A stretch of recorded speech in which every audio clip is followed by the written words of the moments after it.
Good morning student. आज अपनी class number second होगी। जो अपना टॉपिक चल रहा था एटमॉस्फेयर, उसी को आगे कंटिन्यू करते हैं। क्लास नंबर अपने सेकंड जो टॉपिक चल रहा था एटमॉस्फेयर।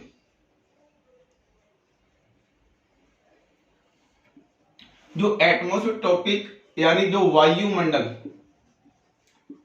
वायुमंडल की अपनों ने कल डेफिनेशन की थी और डेफिनेशन के बाद जो बातें सामने आई थी अपने कि इसका ओरिजिन कैसे हुआ था उसके बारे में अपनी बातचीत कर चुके थे।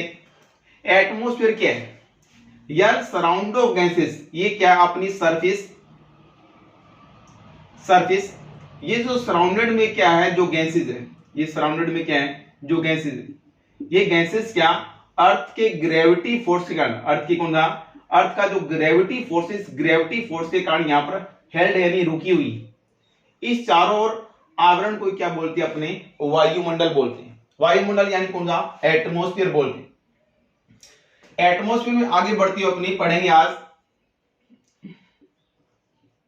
कंपोजिशन ऑफ एटमॉस्फेयर,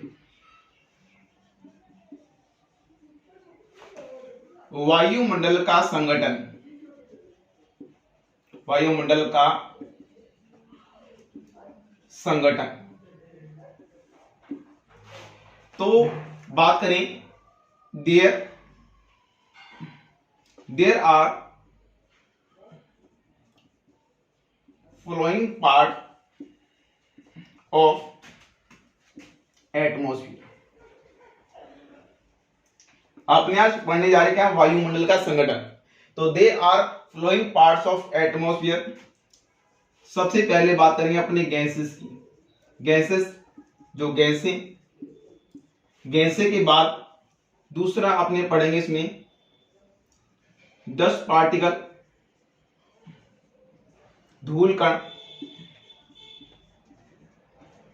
कण, और तीसरा इसमें आएगा वाटर वेपर, जलवाष्प। तो जब आपसे पूछा जाए यानी वायुमंडल का संगठन, वायुमंडल संगठन के अंदर तीन चीज आएगी।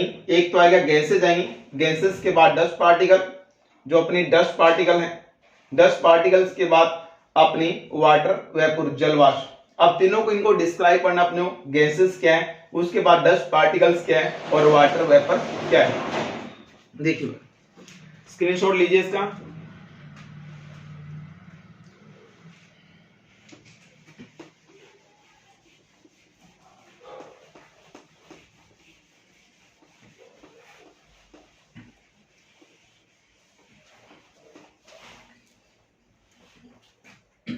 आज जो पहला पार्ट पढ़ रहे अपनी गैसेस। तो अपनी एटमॉस्फेयर गैसेस का अमाउंट देखें। सबसे पहले हाईएस्ट अमाउंट कौन सा है, उसके बाद सबसे लोएस्ट अमाउंट कौन है। हाईएस्ट अमाउंट में अपने को मिलती है सबसे ज्यादा नाइट्रोजन। नाइट्रोजन के बाद ये एक नंबर पर, और दो नंबर पर क्या आता है, अपने ऑक्सीजन की बात करें O2। दो नंबर पर ऑक्सीजन, नाइट्रोजन,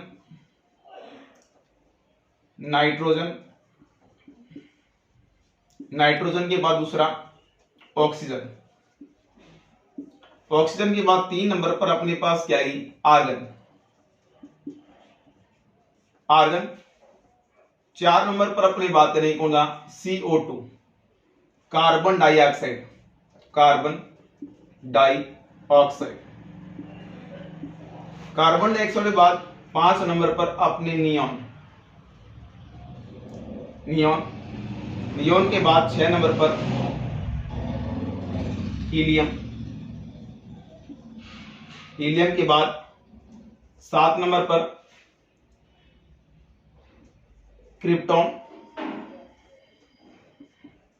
क्रिप्टॉन के बाद आठ नंबर पर जीनॉन, और 9 नंबर पर क्या आ गया अपने पास, हाइड्रोजन। सबसे पहले तो इसका सीक्वेंस पूछा जाता अपने एग्जाम के अंदर भी, इनका सीक्वेंस क्या है। तो पहले नंबर पर कौन आएगी, नाइट्रोजन, दो नंबर पर ऑक्सीजन, तीन नंबर पर ऑर्गन। तो ये पेपर सेटअप क्या करते हैं, CO2 के ऊपर ले जाते हैं और ऑर्गन लेते हैं। आज तक जो क्वेश्चन आ रहा है वो इन्हीं में से आ रहा है, इसको ऊपर नीचे कर देते हैं। तो नाइट्रोजन, ऑक्सीजन, उसके बाद आर्गन आएगा, उसके बाद CO2, CO2 के बाद नियोन, नियोन के बाद क्या आएगी हीलियम, हीलियम के बाद क्रिप्टॉन, क्रिप्टॉन के बाद जीनोन और जीनोन के बाद हाइड्रोजन। अब इसका अमाउंट देखिए, नाइट्रोजन का अमाउंट है 78.08%, यानी टोटल अपने कितना माने 100% माने। इस 100 में से देखो 78.08 जो परसेंट है वो अपने को नाइट्रोजन का अमाउंट मिलता है। ऑक्सीजन का अमाउंट 20.95%, 94 भी लिखा होता है, 20.95। ऑर्गन का जो अमाउंट है 0.93%। जो कार्बन डाइऑक्साइड है 0.03%। जो नियोन है, जो नियोन का अमाउंट है 0.02। उसके बाद हीलियम का जो अमाउंट होते हैं 0.0005। उसके बाद जो क्रिप्टॉन है 0.01। जीनोन है वो 0.00009%। और उसके बाद जो हाइड्रोजन है 0.00005%। तो ये सारा ये जो परसेंटेज है, परसेंटेज इतना दिमाग में रखना, लेकिन इनका सीक्वेंस जरूर पता होना चाहिए। नाइट्रोजन के बाद ऑक्सीजन आएगा, ऑक्सीजन के बाद ऑर्गन, ऑर्गन के बाद कौन सा कार्बन डाइऑक्साइड, कार्बन डाइऑक्साइड के बाद नियोन, नियोन के बाद हीलियम, क्रिप्टॉन, जीनोन और कौन सा हाइड्रोजन। ये अपने एटमॉस्फेयर में हाईएस्ट अमाउंट ही मिलती है। तो देखो नाइट्रोजन और ऑक्सीजन, नाइट्रोजन जो ऑक्सीजन है लगभग इनका परसेंटेज में माना जाए, इन दोनों गैसों को मिलाकर लगभग कितना आता है 99%, यानी लगभग 99% जो अपने को गैसेस मिलती है वो नाइट्रोजन और ऑक्सीजन। इन सभी गैसों में जो स्टेबल गैस है, स्टेबल यानी स्थायी, जो स्टेबल गैसेस हैं, स्टेबल यानी स्थायी जो गैसें हैं वो कौन सी हैं, ये दो गैसें हैं। कौन सी, एक तो नाइट्रोजन और दूसरी कौन सी ऑक्सीजन। ये दो गैसें हैं स्थायी गैसें, इनको स्टेबल गैसेस, स्थायी गैसेस कहा जाता है। तो बच्चों ये पहले सीक्वेंस अपने को पता होना चाहिए, और सीक्वेंस के बाद अपनी हर बात नाइट्रोजन की करेंगे, ऑक्सीजन की करेंगे, ऑर्गन की करेंगे, इनका किस प्रकार से है। तो स्क्रीनशॉट लीजिए।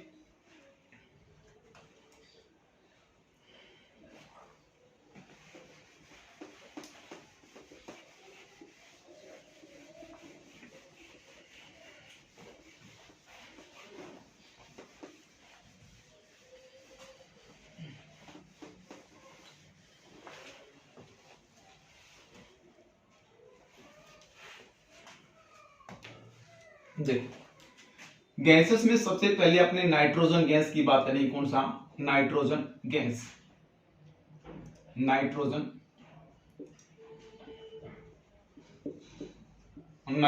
गैस। तो पहली लाइन क्या होगी, highest amount of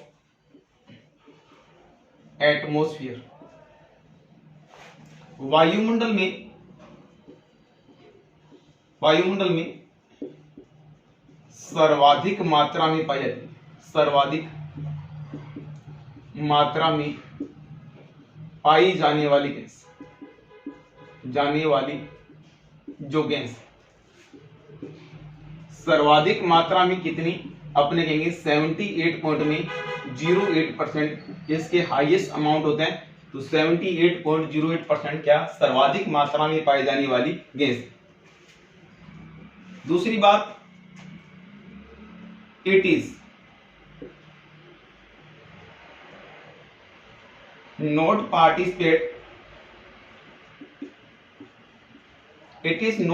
participate of respiration. Respiration का मतलब यह गैस श्वसन प्रक्रिया में भाग नहीं लेती, यानी जो ये नाइट्रोजन गैस है, रेस्पिरेशन यानी अपने क्या करते हैं, रेस्पिरेशन यानी श्वसन प्रक्रिया में एक इनहेलेशन करते हैं यानी सांस लेते हैं और एक्सहेलेशन यानी सांस छोड़ते हैं। तो इसका कोई भी पार्टिसिपेट नहीं है, किसका? नाइट्रोजन। आपको सर ऐसे कैसे? तो ध्यान दीजिए, एक बच्चों क्या होता है इनहेलेशन, इनहेलेशन यानी सांस लेना, और ये क्या होता है एक्सहेलेशन। एक्सहेलेशन का मतलब सांस छोड़ना, यानी ह्यूमन अगर सांस वो ले रहा है तो इनको इनहेलेशन कहेंगे, एक्सहेलेशन है सांस छोड़ना। जब इनहेलेशन कहते हैं तो ये बात नहीं है कि सिर्फ अपने ऑक्सीजन ही लेंगे, ये नहीं होता सिर्फ ऑक्सीजन, यानी सारा सारा मिक्सअप है गैसेस। तो कोई भी गैस अपने ले सकते हैं। तो इनका कैसे रहेगा?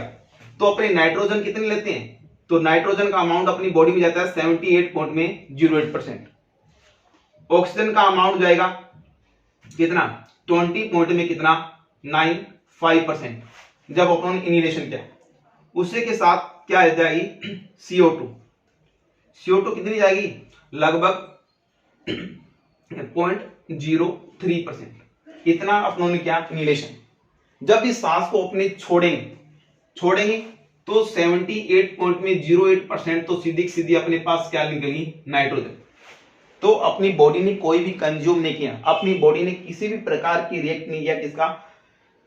नाइट्रोजन का। जितनी अमाउंट अपनों ने इनहेलेशन किया था उतना ही क्या कर दिया अपनों ने? एक्सहेलेशन कर दिया। जब O2 थी, O2 जब इनहेलेशन किया, जब एक्सहेलेशन किया, जब छोड़ी अपनों ने, तो इसका लगभग 16 से 17% पार्ट बाहर आया, यानी बाकी कहां गई? बाकी सारी अपनों ने बॉडी ने क्या कर ली? कंज्यूम कर ली। यानी 16 से 17% क्या आउटपुट आया। आउटपुट का मतलब यानी इसमें बॉडी ने अपनी क्या कर ली? कंज्यूम कर ली। तो ये ऑक्सीजन तो पार्टिसिपेट करती लेकिन नाइट्रोजन पार्टिसिपेट नहीं करे। CO2 जब एक्सहेलेशन करेंगे ये कितनी परसेंट निकलेगी? 3 से 4% निकलेगी। 3 से 4%। देखो ये ले तो कम रहे हैं लेकिन जब एक्सहेलेशन कर रहे हैं तो 3 से लेकर 4%। तो ये क्या है बच्चों? टॉक्सिन है अपनी जहरीली, टॉक्सिन यानी क्या है? जहरीली गैस है। तो जहरीली गैस है इसलिए क्या अपने बाहर निकाले। तो आपको पता लगा कि श्वसन प्रक्रिया में नाइट्रोजन का कोई भी काम नहीं है। तो 78.08 जितना लिया उतना ही अपनों ने क्या कर दिया? आउटपुट कर दिया। तो भाग कौन ले रही है? O2 भाग ले रही है। देखो 20 से लेकर 95 लिया और एक्सहेलेशन में 16 से 17%। तो it is not participate of respiration. दूसरा काम क्या है? Control of fire. आग पर नियंत्रण करने का काम कर। आग पर नियंत्रण करने का काम, बुझाने का काम नहीं कर रही, आग पर कंट्रोल करने का। जैसे आप ये जो स्प्रे आता है, यानी कहीं पर क्या लगी? आग लगी, तो आप इस स्प्रे से क्या करते? इस आग को बुझाते, स्प्रे से आग को बुझाते। तो इस सिलेंडर के अंदर क्या भरा होता है? इसके अंदर क्या भरी होती है बच्चों? नाइट्रोजन, और दूसरी क्या भरी होती है? CO2। तो CO2 है कार्बन डाइऑक्साइड, तो इसको बुझाने का काम करेगी। क्या करेगी? बुझाने का। और नाइट्रोजन क्या करेगी? इसको कंट्रोल का मतलब जैसे ही आग जरी, जैसे ये क्या जरी है? आग जरी, तो इस पर क्या करेंगे? इस प्रकार से क्या करेंगे? अपना एक आवरण बना ली। ठीक है, इसको क्या कर लिया? इस प्रकार एक लेयर सी बना ली। तो इसने क्या कर लिया? कंट्रोल करने का काम किया। तो सेकंड अपने पॉइंट, कंट्रोल ऑफ फायर, आग पर नियंत्रण करने का काम कौन करती है? यही नाइट्रोजन। सेकंड स्टेप देखो, और कहां क्या काम है? Feel of air pressure. Feel of air pressure, वायु दाब को महसूस करवाती। फील ऑफ एयर प्रेशर, जैसे बात सुने आपने, कहा एसी के आगे खड़े, एसी के सामने जैसे ठंडी ठंडी हवा आ रही, तो अपने को फील हो रहा है कि हवा अपने पास आ रही। जो ये फील करा रही है तो वो कौन सी है? नाइट्रोजन है। हवा चल रही, अपनी बॉडी से छू कर जा रही, अपने को फील हो रहा है कि एयर आ चल रही। तो ये जो फील कराती है कौन सी कराती है? नाइट्रोजन। तो फील ऑफ एयर प्रेशर भी कराती है कौन सी? Nitrogen gas. इसका बच्चों स्क्रीनशॉट लीजिए।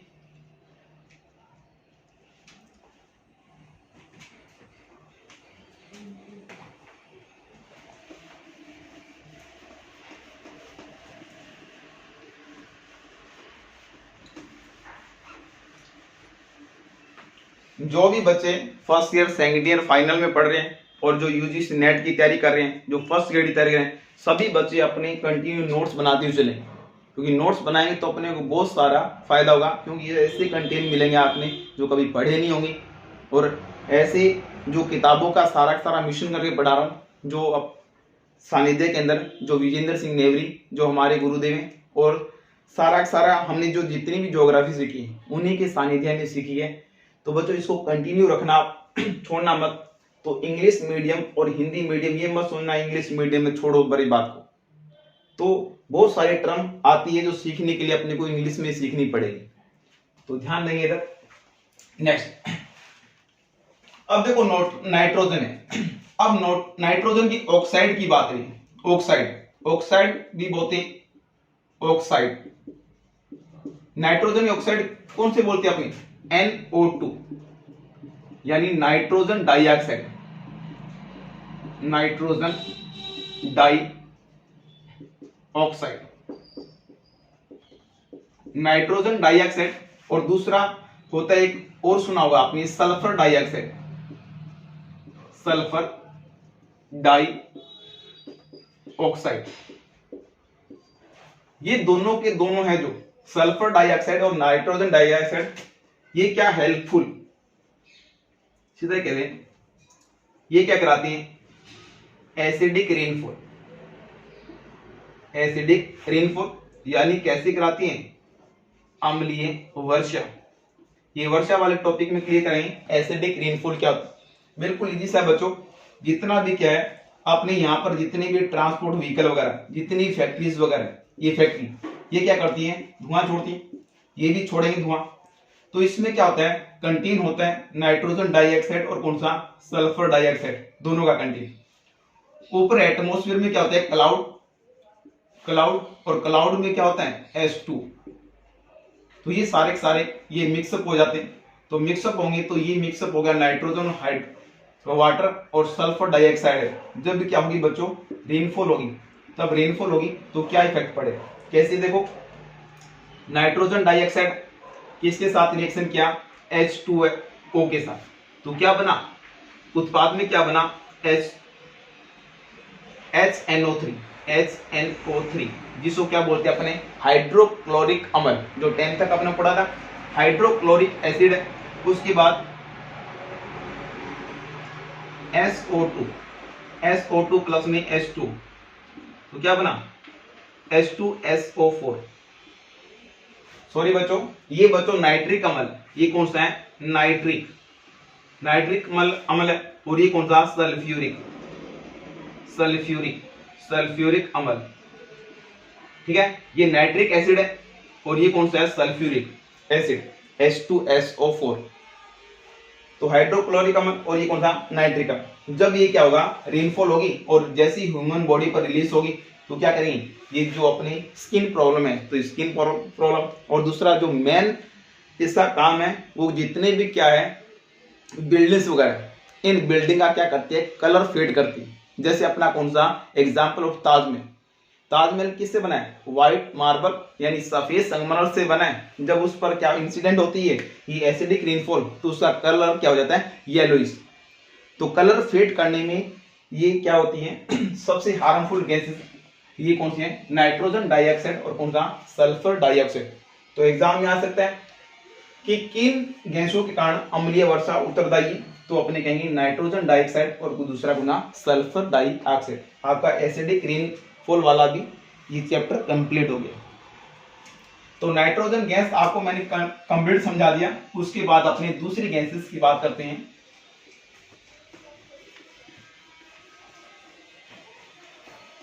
बच्चों आप सोच रहे होंगे मैं थोड़ा स्पीडली पढ़ाता हूं।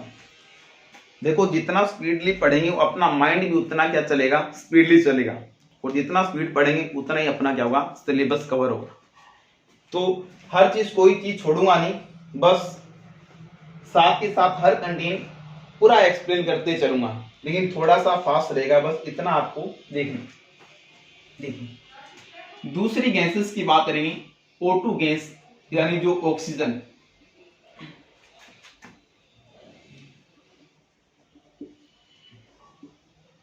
ऑक्सीजन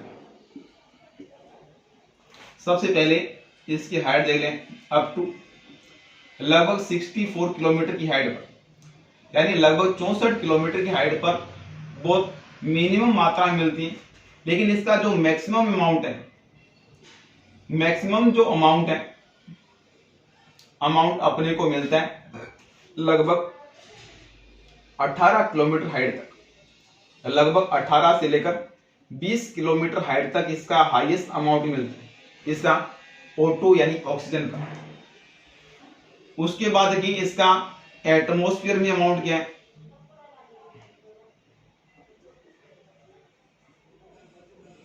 एटमॉस्फेयर में अमाउंट, वायुमंडल में इसकी मात्रा, वायुमंडल में जो मात्रा है इसकी वो कितनी है, लगभग 20.95%, 94 भी लिखा होता है, 95% इसकी क्या है, एटमॉस्फेयर में क्या है, अमाउंट है। देखो नेक्स्ट आगे, it is by product of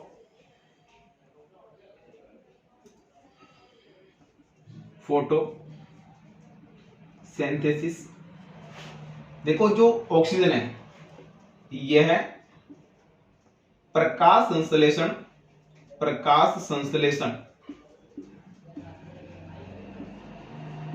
प्रक्रिया का सह उत्पाद। देखो बहुत सारी चीजें आपको सीखने में मिली। देखो अब ऑक्सीजन कहां से बनती है, कौन सी, फोटोसिंथेसिस प्रोसेस, जैसे सन से लाइट होती है कहां पर, जितनी वेजिटेशन पर इन जनरल, तो इस प्रोसेस को क्या बोलते हैं, फोटोसिंथेसिस यानी प्रकाश संश्लेषण प्रक्रिया। अब प्रकाश संश्लेषण क्रिया में होता क्या है, तो ध्यान दीजिए, थोड़ा सा केमिस्ट्री को भी रिलेटेड करके पढ़ेंगे अपने, ठीक है। प्रकाश संश्लेषण प्रक्रिया क्या है, जैसे CO2 प्लस में बात करें कौन सा, H2 यानी कार्बन डाइऑक्साइड, और कौन सा, वाटर। प्रकाश की उपस्थिति में जब क्या होगा, सनलाइट होगी, दिन की बात चली, जितने भी पेड़ पौधे CO2 को क्या लेंगे, अपने इनहेलेशन करेंगे, CO2 को क्या करेंगे, ग्रहण करेंगे, किस, और क्या है, वाटर, यानी वाटर भी क्या करेंगे, एब्जॉर्ब करेंगे, किसकी प्रक्रिया में, प्रकाश। तो इस प्रक्रिया फोटोसिंथेसिस होगी, तो इसमें क्या बनेगा अपने पास, C6H12O6 बनेगा। इसको आपने पढ़ा होगा ग्लूकोज बोलते, ग्लूकोज। ये जो ग्लूकोज है, ग्लूकोज से क्या करेंगे, पौधे अपना भोजन बनाएंगे, उसके साथ जब क्या करेंगे, और क्या छोड़ेंगे, O2 छोड़ेंगे, तो इसको 6 और क्या बनेंगे, O2। तो क्या छोड़ दिया इसमें, क्या छोड़ दिया, अपने पास ऑक्सीजन भी छोड़ दिया। देखो प्रकाश संश्लेषण की प्रक्रिया में क्या हुआ, कार्बन डाइऑक्साइड और H2 प्रकाश की उपस्थिति में क्या हुआ, फोटोसिंथेसिस की प्रोसेस हुई, उसके साथ क्या बना, ग्लूकोज बना, और ग्लूकोज के साथ में क्या बन गया, O2 यानी ऑक्सीजन सह उत्पाद के रूप के अंदर। तो it is the bio product of कौन सा, फोटोसिंथेसिस। 1 मिनट बच्चों।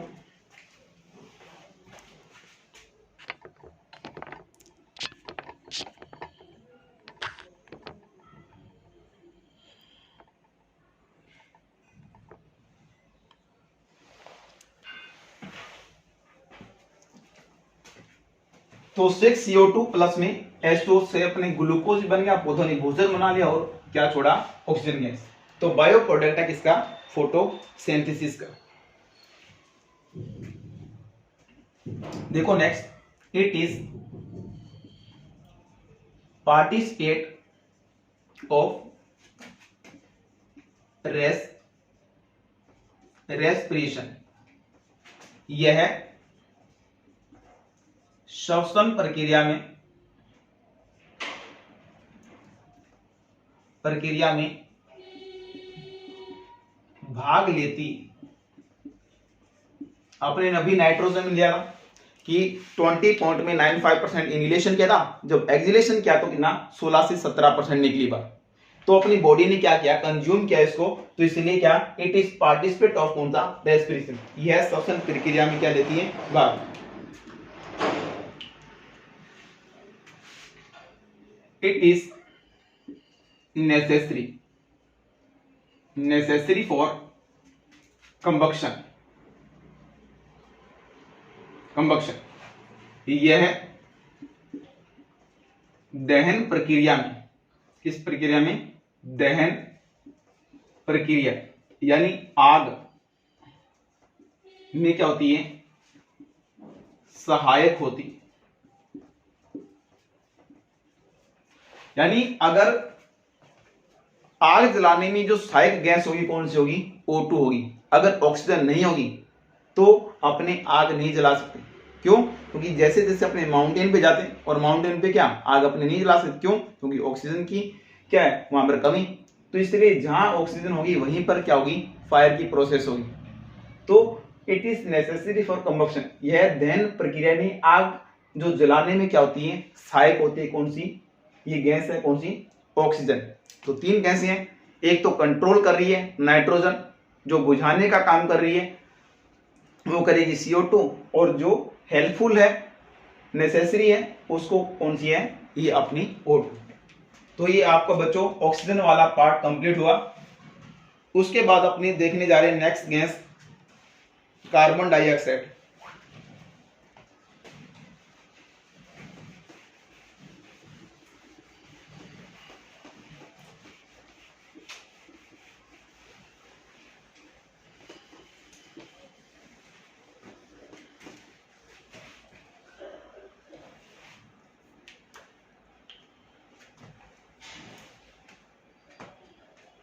तीन नंबर पर CO2,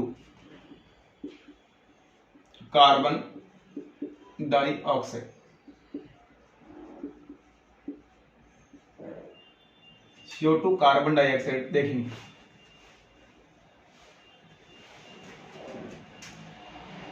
it is heaviest gas of atmosphere. यह वायुमंडल की सबसे भारी गैस है। सबसे भारी गैस कौन सी है, कार्बन डाइऑक्साइड। अगर भारी होगी तो कहां रहेगी बच्चों, सरफेस के नियर रहेगी। तो जितना भारी होगी वो क्या होगी, नियर अबाउट ऑफ सरफेस। देखो हाईली कॉन्सेंट्रेशन, हाई कॉन्सेंट्रेशन, ऐसे लिख दो, highly amount found of near surface. इसका सर्वाधिक मात्रा धरातल के निकट पाई जाती,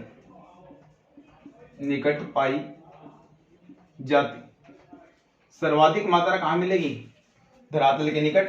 क्यों, क्योंकि हैवी गैस है। इसकी हाइट देखें, अप टू लमसम कितना 32 किलोमीटर, यानी लगभग 32 किलोमीटर की ऊंचाई पर ये गैस पाई जाती है।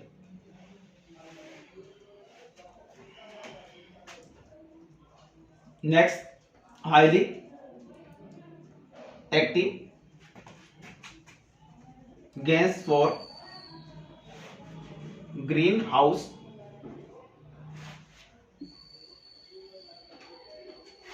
Highly active for green house effect.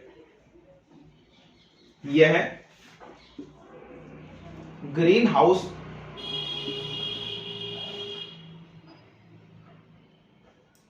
यह सर्वाधिक सक्रिय गैस है। सर्वाधिक सक्रिय गैस इसलिए इसको क्या बोलते हैं अपने, ग्रीन हाउस गैस भी बोलते हैं, इसलिए इसे ग्रीन हाउस गैस भी कहा जाता है।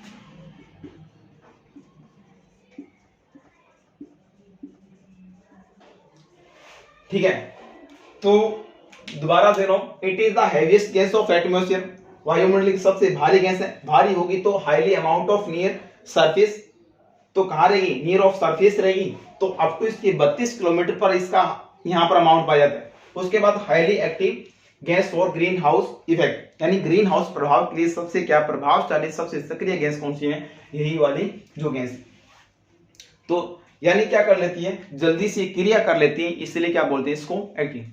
तो कार्बन डाइऑक्साइड के साथ ही अपने थोड़ा सा ग्रीन हाउस इफेक्ट को भी थोड़ा सा अपने यहीं पर क्लियर कर लेते हैं। इसका स्क्रीनशॉट लीजिए।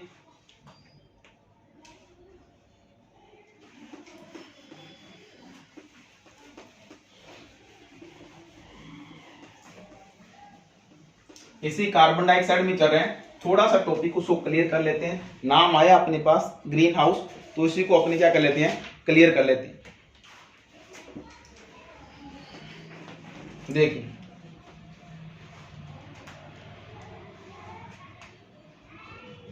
ग्रीन हाउस इफेक्ट क्या चीज, इफेक्ट देखो भाई, ये क्या है, सन, इस सन ने क्या की, ये क्या है, सरफेस, सरफेस पर सन क्या करेगा, रेडिएशन भेजेगा, तो बीच में क्या जाती है, ये मान लीजिए क्या CO2 क्लियर है, ये बच्चों क्या है, CO2 की क्या है, लेयर, इसको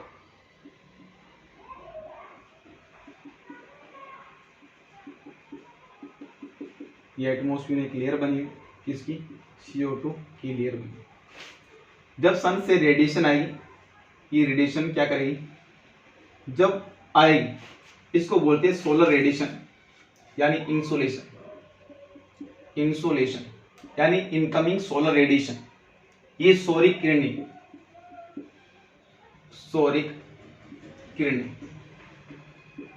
जब सौरिक किरणें आई तब इसकी इंटेंसिटी यानी तीव्रता क्या होगी, अधिक होगी, क्या होगी, तीव्रता क्या होगी, आते समय अधिक होगी। जब जैसे सरफेस से अर्थ से क्या होगी, कोलाइड होगी, अर्थ जैसे पृथ्वी से टकराएगी, टकराने के बाद क्या होगा, जब ये क्या होगा, इसका परावर्तन होगा, जब रिफ्लेक्ट होगी, तो ये जैसी एटमॉस्फेयर में जाएगी तो इनकी तीव्रता क्या है, कम है। जो CO2 की लेयर क्या करती है, इसको एपोज कर देती है, यानी बात करें इसको वापस क्या करते हैं, अर्थ की तरफ वापस से क्या कर देती है, परावर्तित कर देती है। इस परावर्तन से क्या होगा, अब टेम्परेचर क्या होगा, ये अपना जो एटमॉस्फेयर था, एटमॉस्फेयर का टेम्परेचर क्या होगा, टेम्परेचर इंक्रीज होगा। इसी इंक्रीज को क्या बोलते हैं बच्चों, ग्लोबल वार्मिंग, वार्मिंग यानी विश्व उष्णन, विश्व उष्णन। इस प्रभाव को, इस इफेक्ट को, इस प्रभाव को क्या बोला जाता है, ग्रीन हाउस प्रभाव कहा जाता है, ग्रीन हाउस प्रभाव, इफेक्ट, ग्रीन हाउस प्रभाव कहा जाता है। तो देखो दोबारा देखो, यानी सन से जितनी भी रेडिएशन आएगी ये किस रूप में आएगी, शॉर्ट वेव के फॉर्म में, यानी लघु किरणों के रूप में आएगी। जैसी आएगी यानी इनकी इंटेंसिटी, तीव्रता क्या होगी, अधिक होगी, तो ये CO2 को लेयर को क्या कर देगी, क्रॉस कर देगी। जैसे क्रॉस करने के बाद अर्थ सरफेस से कोलाइड होगी, इसकी तीव्रता में क्या होगी, कमी होगी।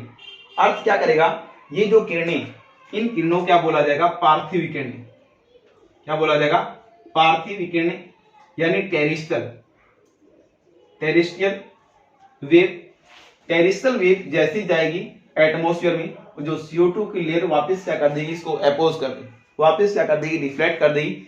जिस किरणों से ये एटमॉस्फेयर घूमती रही तो तापमान बढ़ेगा, इस तापमान बढ़ने को क्या बोला जाता है, ग्लोबल वार्मिंग। और इस प्रभाव को क्या बोलते हैं, ग्रीन हाउस प्रभाव कहा जाता है। तो बच्चों ये भी साथ ही साथ टॉपिक क्लियर हो गया अपना, इसका स्क्रीनशॉट लीजिए और उसके साथ में इसको थोड़ा सा लिखवा भी देता हूं। The radiation emitted by sun towards earth surface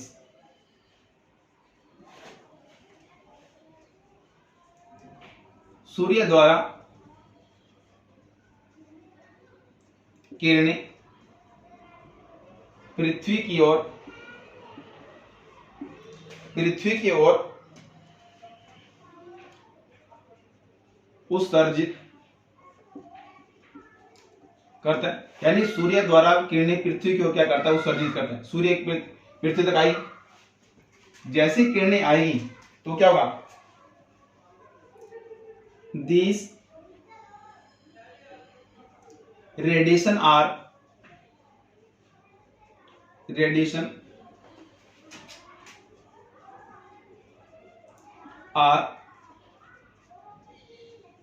short wave.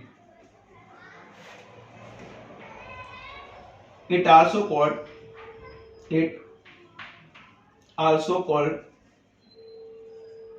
क्या बोलेंगे, शॉर्ट वेव होती तो इनकमिंग सोलर रेडिएशन, इनकमिंग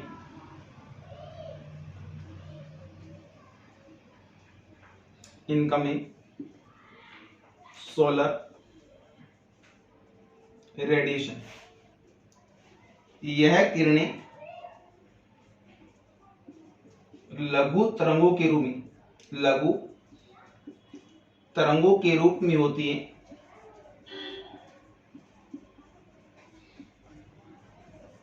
जिसे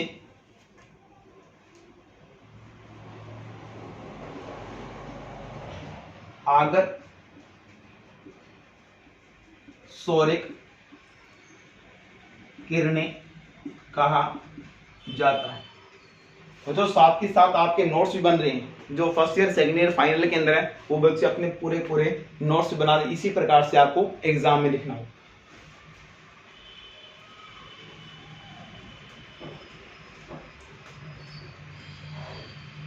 तो स्क्रीनशॉट लीजिए।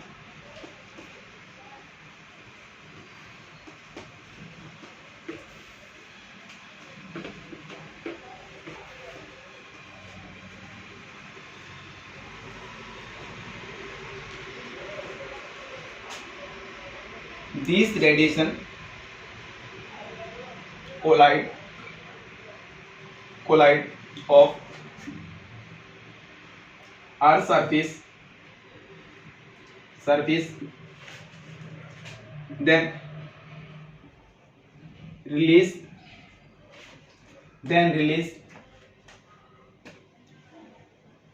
देखो, दिस रेडिएशन कोलाइड यानी टकराना, ऑफ अर्थ सरफेस, जैसी अर्थ सरफेस टकराई, देन रिलीज, क्या करेगी, रिलीज करेगी, क्या, earth, release by earth, outer radiation,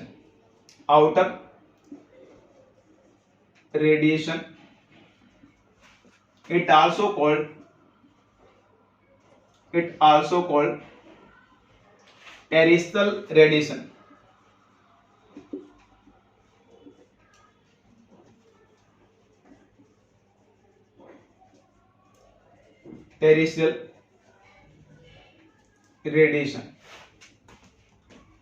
यह किरणें, या ऐसे लिख दो सौर्य किरणें, जो ये सौर्य किरणें पृथ्वी से टकराती है,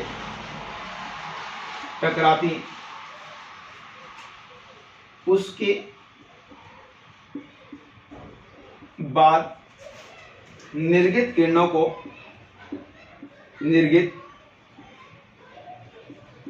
को पार्थिव विकिरणें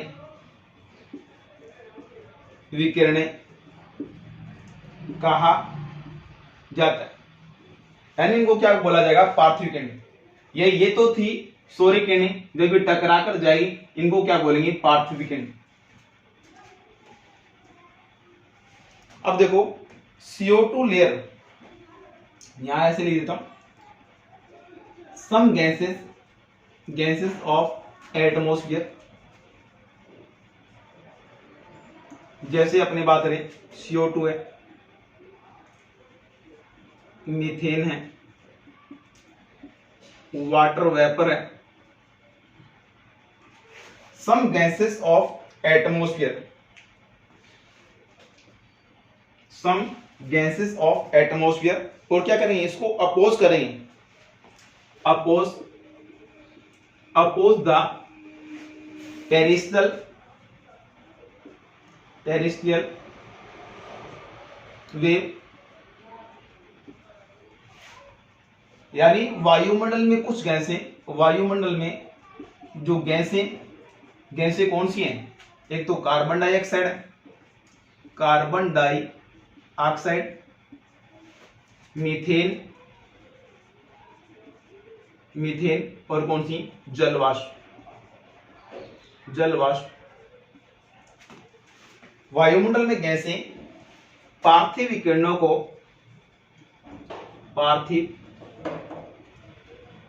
को क्या करती हैं, रोकती, यानी उसको अपोज करती या परावर्तित करती, रोकती है या कौन सा, परावर्तित करती।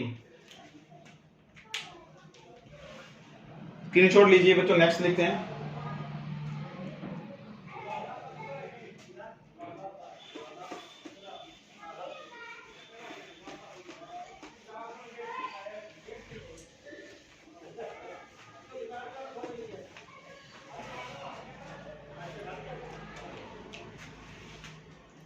The increasement of temperature, of average temperature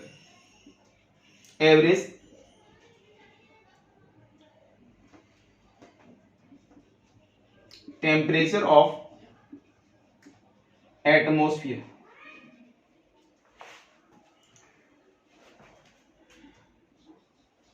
it is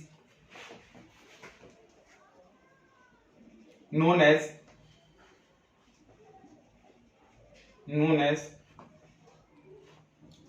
global warming.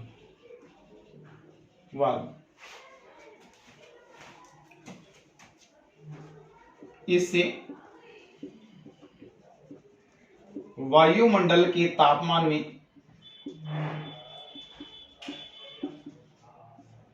में वृद्धि होती है,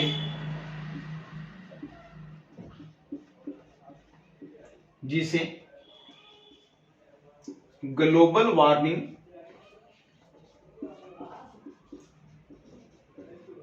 कहा जाता है।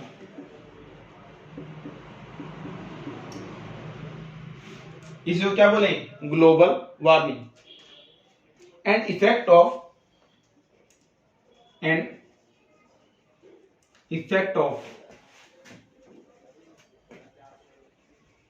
called green house effect. इसी प्रभाव को ग्रीन हाउस प्रभाव कहा जाता है। तो बच्चों इसी के अंदर CO2 के अंदर ही मैंने आपको ग्रीन हाउस इफेक्ट भी समझा दिया, साथ ही साथ आपके नोट्स भी बन गए और अच्छे से क्लियर हो गया। उसके बाद देखो नेक्स्ट,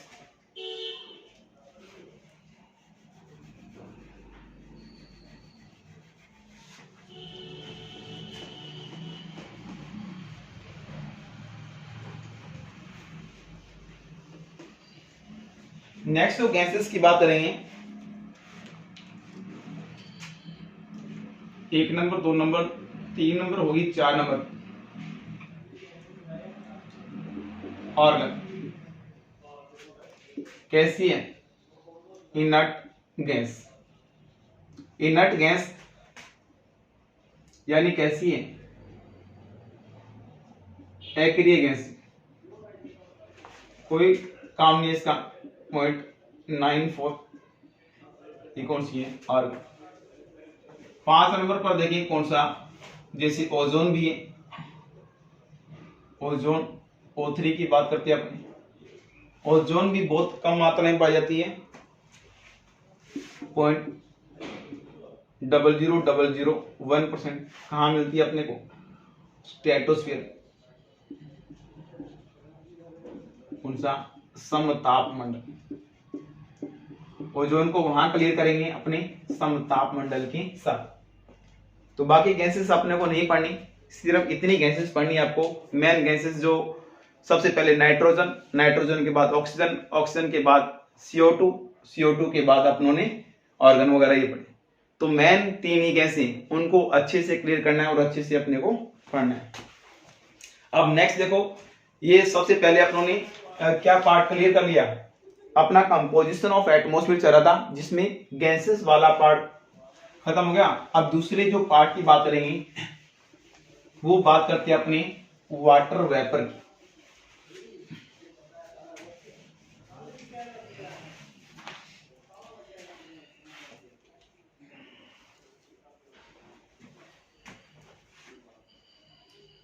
वाटर वेपर, जलवाष्प। जलवाष्प का क्या काम है, तो 2 नंबर पे आएगा कौन सा, वाटर वेपर। सबसे पहले देखिए वाटर वेपर का सोर्स क्या है, सोर्स यानी स्रोत क्या है, कहां से ये वाटर वेपर आता है। तो क्या सोर्स है, पहला सोर्स तो ये होगा वेपराइजेशन ऑफ ओपन वाटर,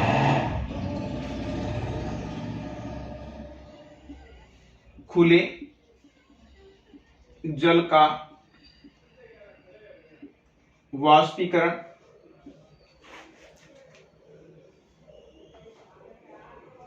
दूसरा क्या होता है, ट्रांसपिरेशन, यानी जो अपने को क्या बोलते हैं, वाष्पीकरण बोलते हैं। क्या बोलते हैं अपने, वाष्पीकरण, ट्रांसपिरेशन ऑफ प्लांट्स।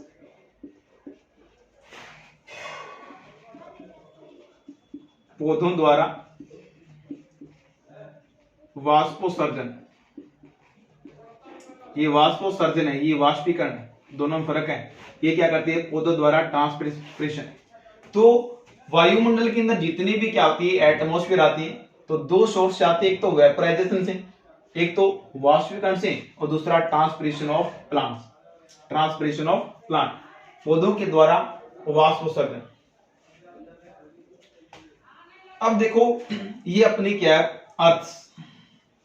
अर्थ में ये कौन सी लाइन है, ये कौन सी लाइन, इक्वेटर लाइन।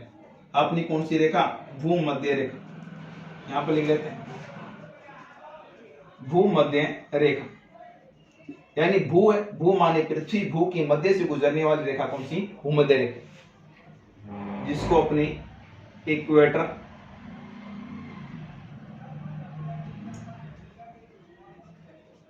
लाइन। अब इक्वेटर लाइन होगा, इक्वेटर लाइन पर यहां पर क्या मिलेंगे, अपने को ओशियन मिलेंगे हाईएस्ट अमाउंट में। जैसे इस ओशियन की बात कर लेते हैं आप,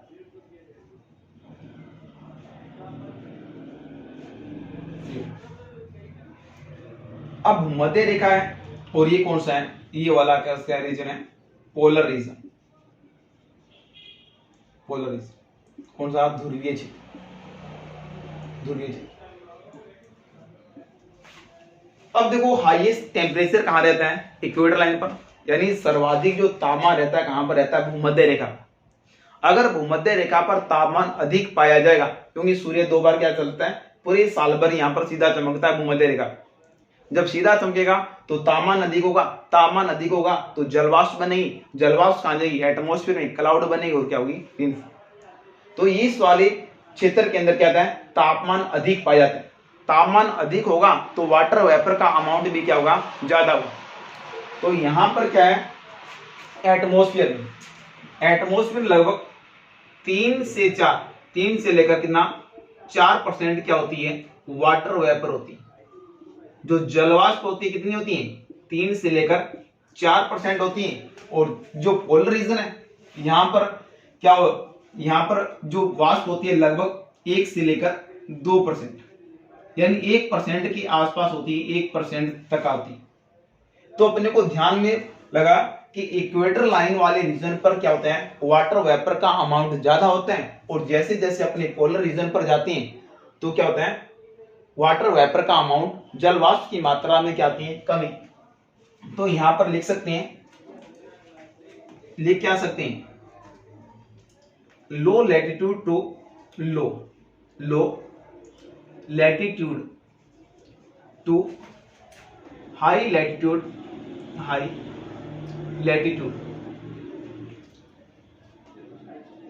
वाटर वेपर अमाउंट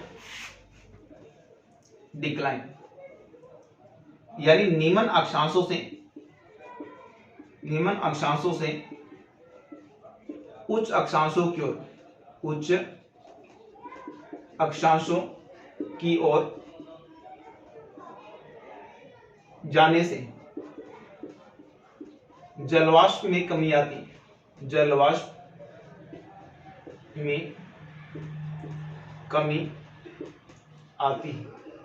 यानी जलवाष्प की जो मात्रा है इसमें क्या आएगी, कमी आएगी। तो आपने देख लिया, तो हाईएस्ट टेम्परेचर है, वाटर वेपर का अमाउंट ज्यादा होगा, और जैसे जैसे पोलर यहाँ पर टेम्परेचर इतना होगा नहीं तो क्या मिलेगा, कम। तो अपने इक्वेटर लाइन से पोलर एरिया की ओर जाएंगे तो क्या होगा, जलवाष्प की मात्रा में क्या आएगी, कमी। तो भूमध्य रेखा पर क्या होगा बच्चों, मैक्सिमम अमाउंट होगा, यहाँ पर लिख सकते हैं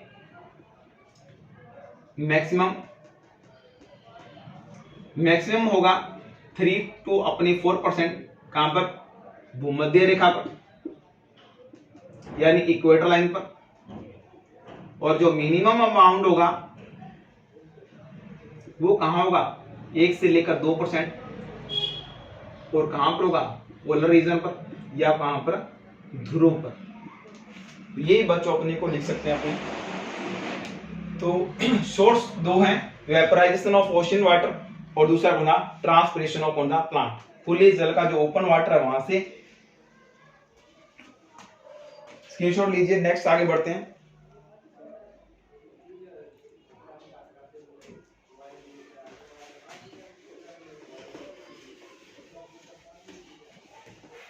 और वाटर वेपर का क्या काम है, ध्यान देना।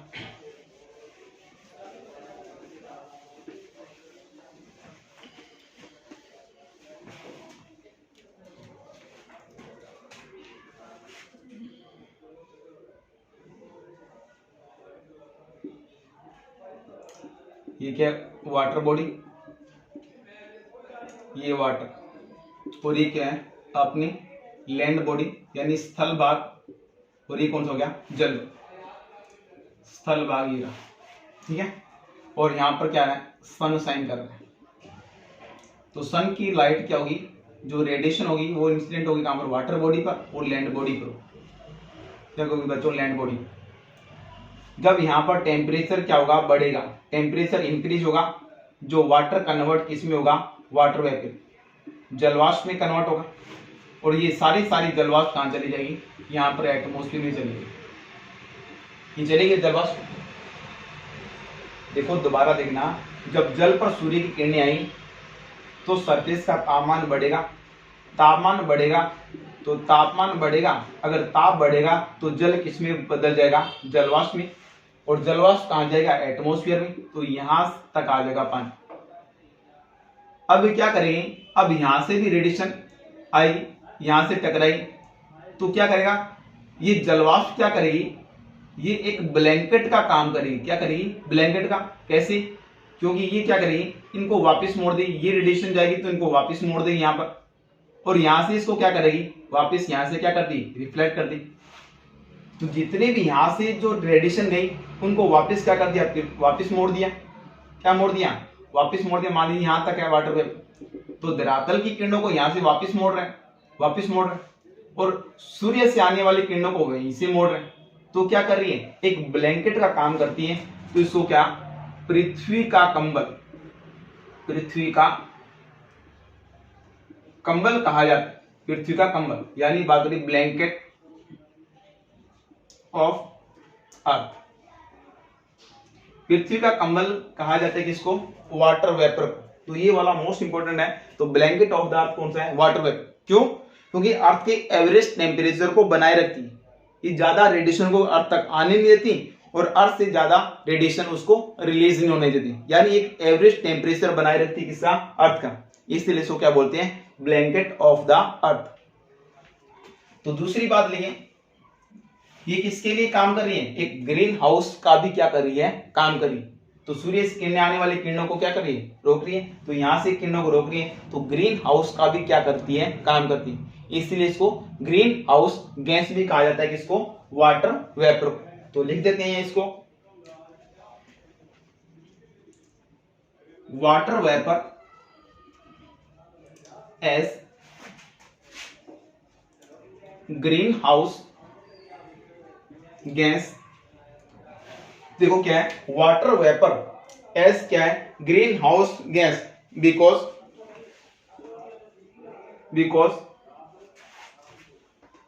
क्यों है? अपोज ऑफ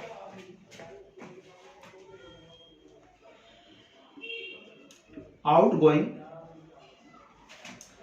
टेरिस्ट्रियल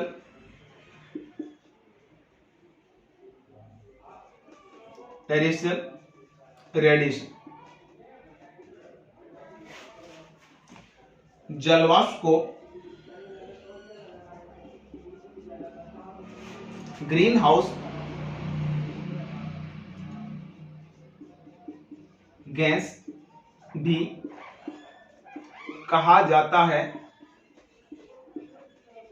क्योंकि यह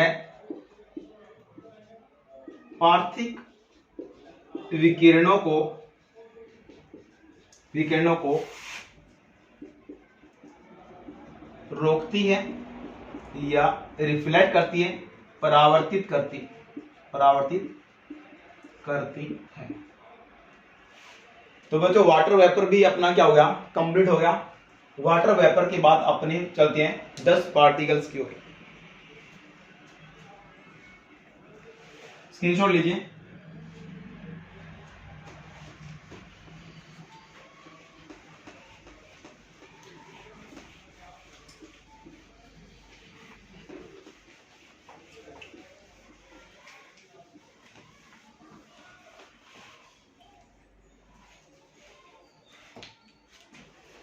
तीन नंबर है जो डस्ट पार्टिकल,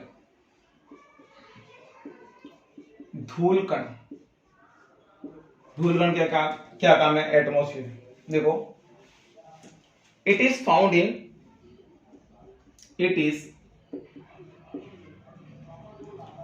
इन ट्रोपोस्फियर। यह कहां पर? शोभ मंडल में पाए जाते। आपने सुना होगा, यानी शोभ मंडल, समताप मंडल, ओजोन मंडल, तो उसकी बातें करेंगे आपके। तो इट इज फाउंड इन कहां पर? ट्रोपोस्फियर। क्या कहां पाए जाते हैं? ट्रोपोस्फियर में पाए जाते हैं। क्या काम है इनका?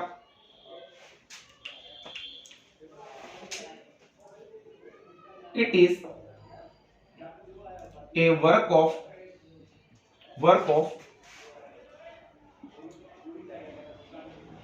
hygroscopic center।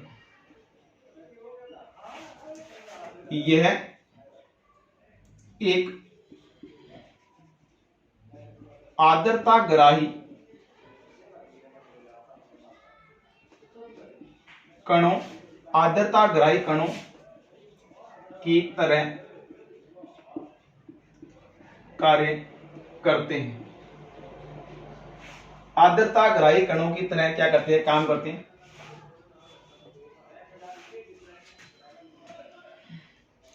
These particle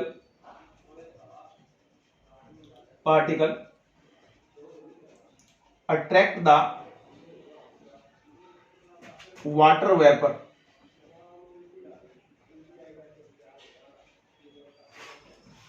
यह कण जलवाष्प को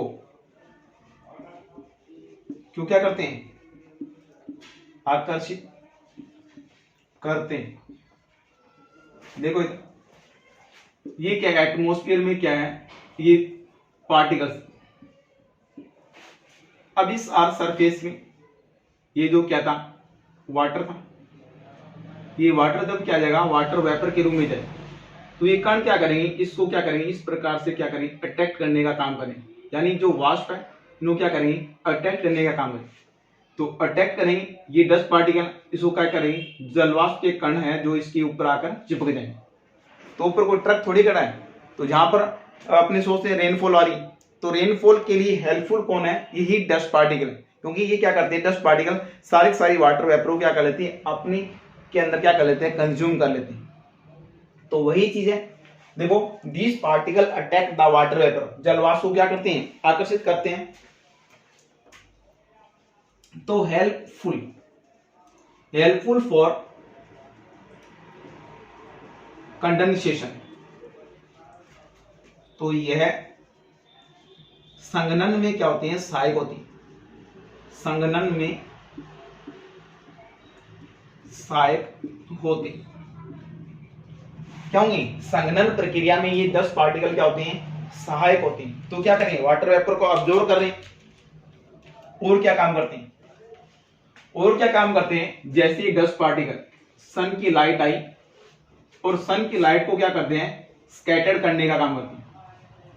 स्कैटर्ड यानी ये क्या है, सोलर रेडिएशन, सौर्य किरणें, क्या कर रही है, स्कैटरिंग यानी इसको क्या करना, बिखेरना।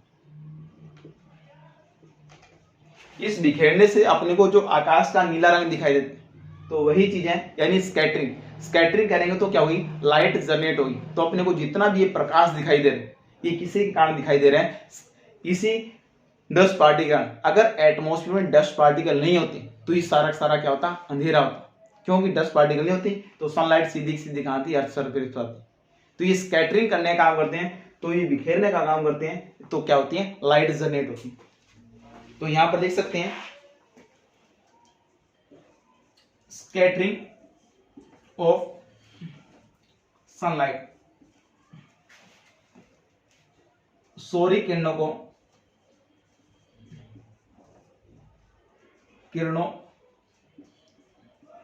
को बिखेरने का काम करते हैं, बिखेरने का काम करते। तो बच्चों ये 10 पार्टिकल भी आपका कंप्लीट हो गया। 10 पार्टिकल का एक छोटा सा टॉपिक बताता हूं, एरोसोल्स के बारे में। एरोसोल्स क्या होती है, 10 पार्टिकल का ही एक ग्रुप है एरोसोल्स।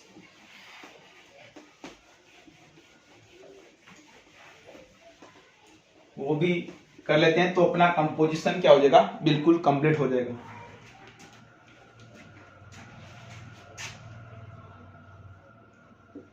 एरोसोल क्या चीज, एरोसोल जो अपने बोलते हैं, एरोसोल क्या चीज, this any part of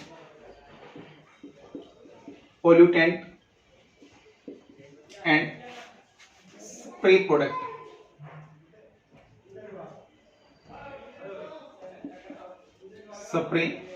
product, these any part, यहां पर ऐसे लिख दो, formed by pollutant and surfactant। यह क्या होते हैं, सूक्ष्म कण होते हैं, यानी टेनी पार्ट का मतलब सूक्ष्म कण होते हैं जो प्रदूषक व स्प्रे पदार्थों से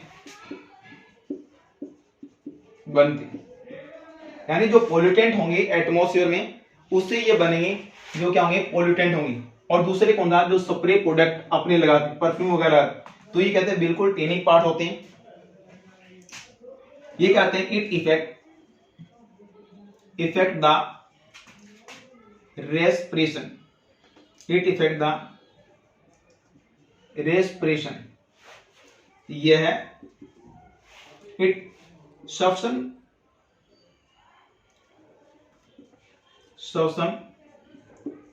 प्रक्रिया में बाधा उत्पन्न करते हैं,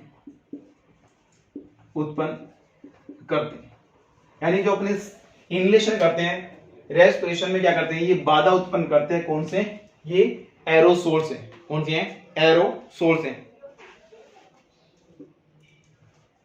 it also effect of condensation rate, यह क्या, संघनन की दर को क्या करते हैं, कम करते हैं। ये संघनन की दर को क्या करते हैं, कम करते हैं। अब देखो संघनन है, संघनन क्या चीज है वो देखेंगे। अब देखो डस्ट पार्टिकल में चल रहा है, ये सारा सारा एरोसोल भी है।